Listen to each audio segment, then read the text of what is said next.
After my ordeal at the restaurant, I found a chair at the bus station, still blaming Daddy for instigating everything that happened so far. "Attention passengers, the station is closing in 10 minutes, a voice said on the public announcement system. I looked around and realized few people were around. The restaurant has closed, few buses left in the parking, and some indoor lights were getting turned off. I checked my pouch again, and surprise, surprise, it was still as empty as the time I left the restaurant. Now I'm starving. I have no means of continuing my journey further away from Daddy. I'm missing a couple of shows on network television. My team is playing a game tonight that'll determine if they make the playoff, and I'm missing that too. Excuse me, nobody may sleep at this station overnight," a voice said behind me. I turned around. A man in security outfit stood behind me closely. By now, I was the only one in the station with the security guard. "Is there anywhere around here I could sleep?" "The Salvation Army is right over there." The new security guard pointed. "But it'll be full by now." I looked around thinking to myself, is this where I go back home? "No, I can't go back now," I affirmed within. "Sir, it's time to leave. I could lose my job for letting you stay this long." "Do you have a phone I could use?" "To call the Salvation Army?" "To call my dad," I intoned. "Is it a local call?" I nodded yes. The security guard looked at me with a surprised facial expression. "Your dad is in town, and you're planning to sleep at Salvation Army."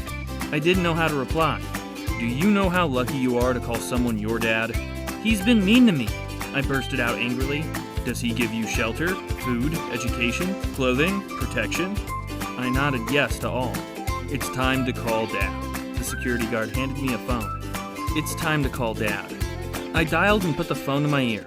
"Dad, it's me," I intoned. "Hey man, are you coming home tonight or what?" That's not what I was expecting. I expected yelling and shouting. "I'm at the bus station. I need a ride." "Sure, which station are you at?" I turned to the security guard. "Which station is this?" "Randolph Station," he said loudly. "Randolph Station. That's only 15 minutes from here. I'll be there shortly." Dad ended the call. I was dead frozen. All the running away I did for hours, thinking I'll be so far away from Dad, is only 15 minutes driving from him? All the suffering I went through, and money I spent only ending up being rescued by Dad? "Can I have the phone back?" the security guard said, looking puzzled. I quickly handed him the phone. "Thank you," I said with a fake smile. "It's okay, I've been in your shoes before." The security guard said, "Can I talk to you?"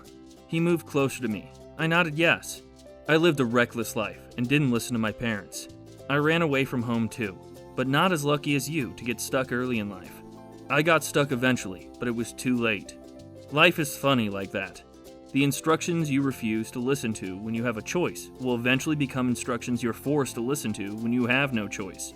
I started shaking uncontrollably. Now, I have no options in life. I started crying. A bright light came up behind me as the security guard walked away. I turned around, knowing it was Daddy. With tears running down my face, I entered the car. Daddy is smiling as he handed me a wrap of burger and drinks. I bursted out crying the more. "I love you, son. It's time to go home. Are you ready for the ride?" In my little mind, I thought he meant the ride home.